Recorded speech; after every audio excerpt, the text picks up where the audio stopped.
What you doing? So, I'm greasing the tractor. You want to grease all your moving actions, everything that's going to be moving up and down, pivots, all that. They usually have these grease points.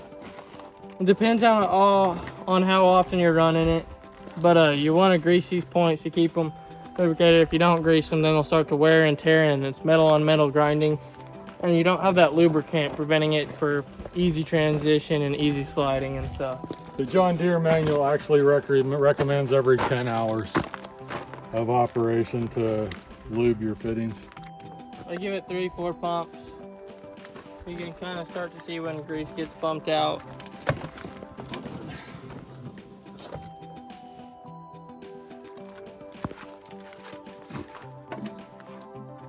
There should be a manual that'll tell you where grease points are on the tractor. Google is your friend. Google is your friend.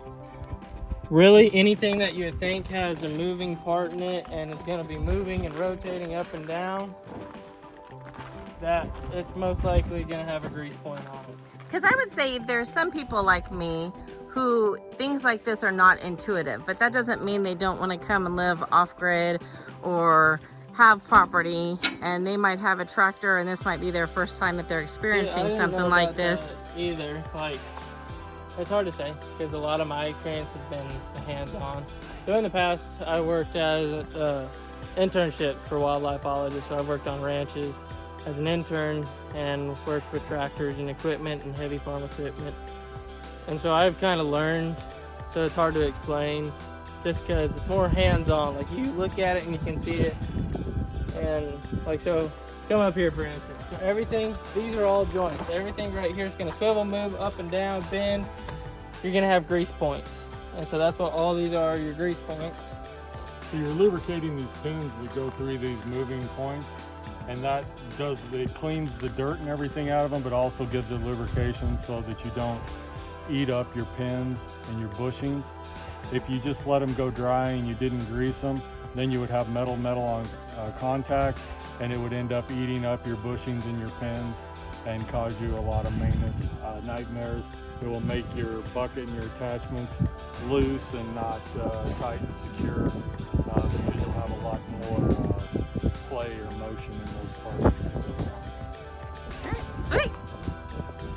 So now she's ready?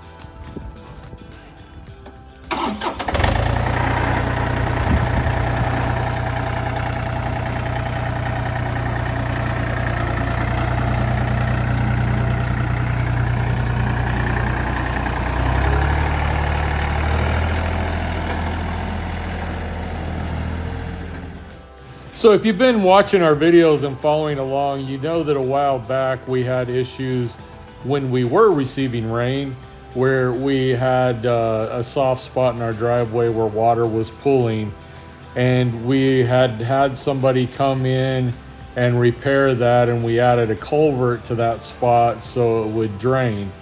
When they put the culvert in, it was still kind of wet and the ground was still really soft. And we haven't had rain in quite some time, so it's pretty hard now.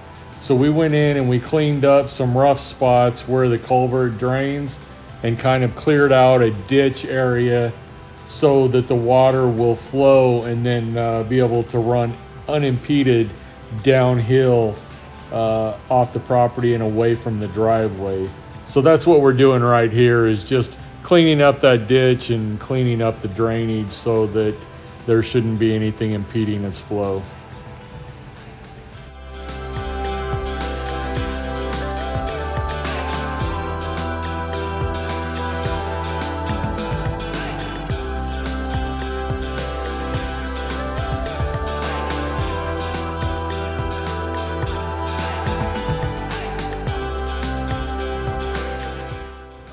So after Sean finished with the drainage issues, we headed over to the new lot to do some dirt work.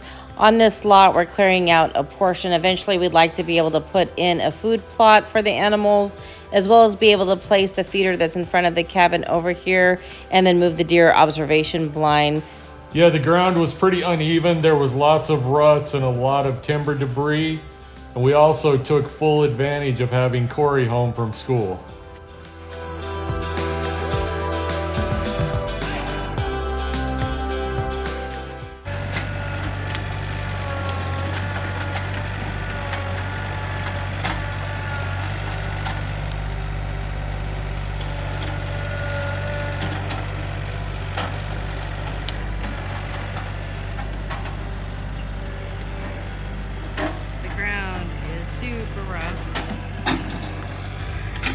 Very uneven. So Sean's just trying to get it level.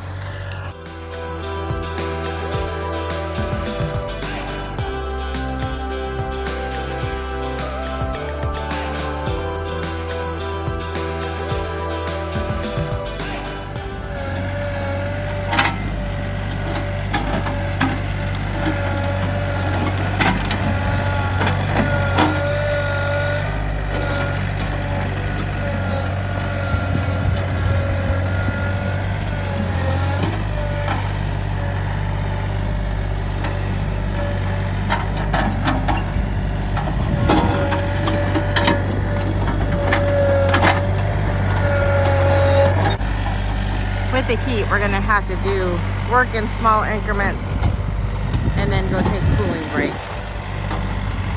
We are under a heat advisory as well as a burn ban.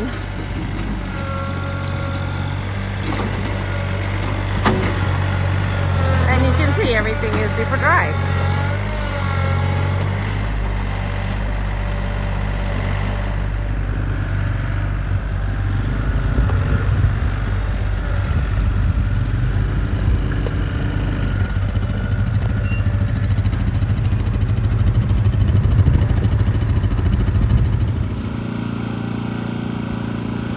Water break.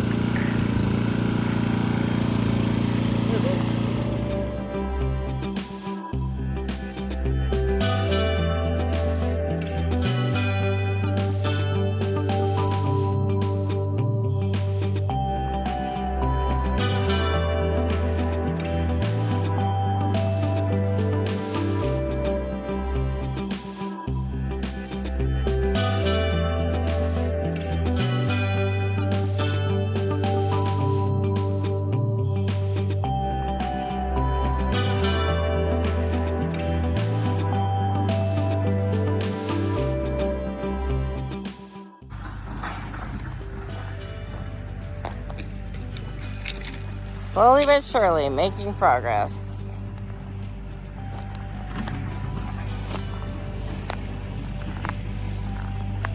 But still a long way to go.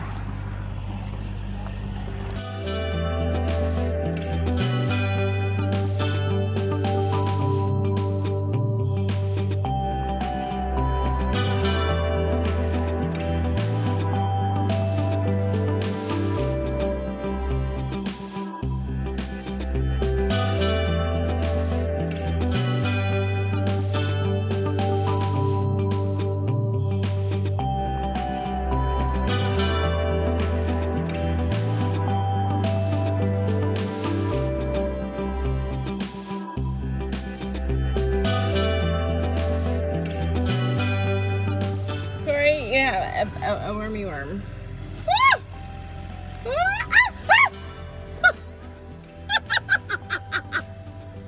That was rude. You almost hit me with your worm.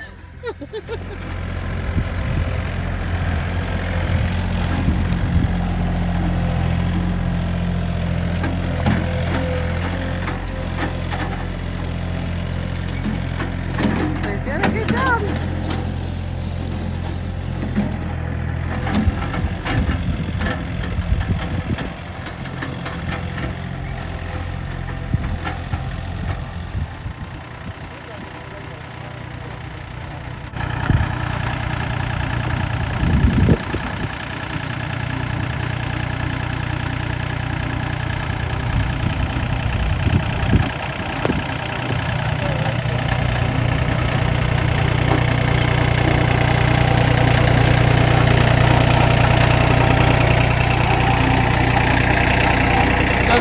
Grabbing too much dirt. The teeth are grabbing too much dirt right now, so we're raising the teeth on that Box blade? on the box blade, thank you. On the box blade just to grab less dirt, because right now it's dragging that tractor back, so right now we can still skim some dirt off the top and level it, but it'll put less strain and we'll be able to move it a lot easier.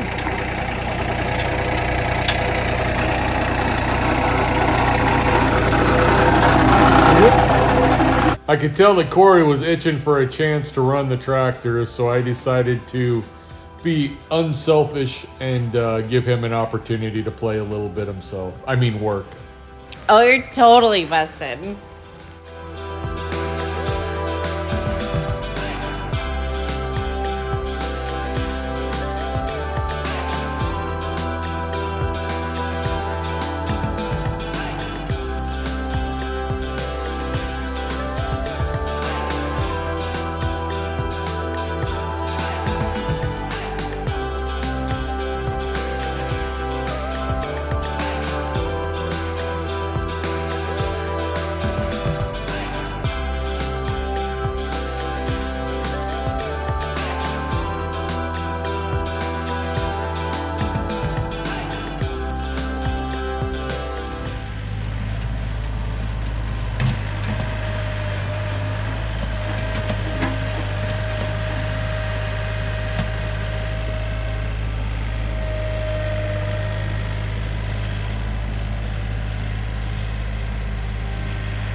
So right here, I'm just smoothing out a trail that will allow me to access the deer blind from the back side. There's already a trail cut here, but it's quite rough and rutted out, just making it more smoother and more accessible. Smooth like butter. Smooth like butter, more smoother.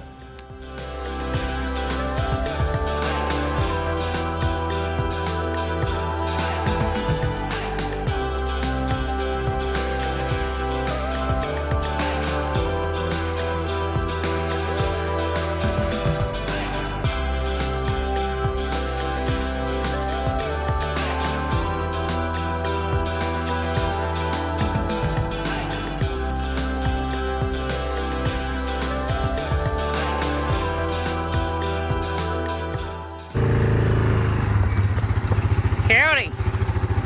She's a road. She's a trail. Yeah, She's looks usable good. now. Yeah, that did a good job. Look at your dirty face.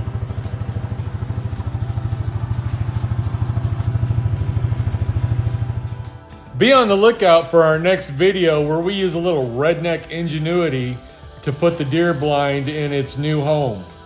If you like our content, please like and subscribe, and as always, go have an adventure of your own. Bye.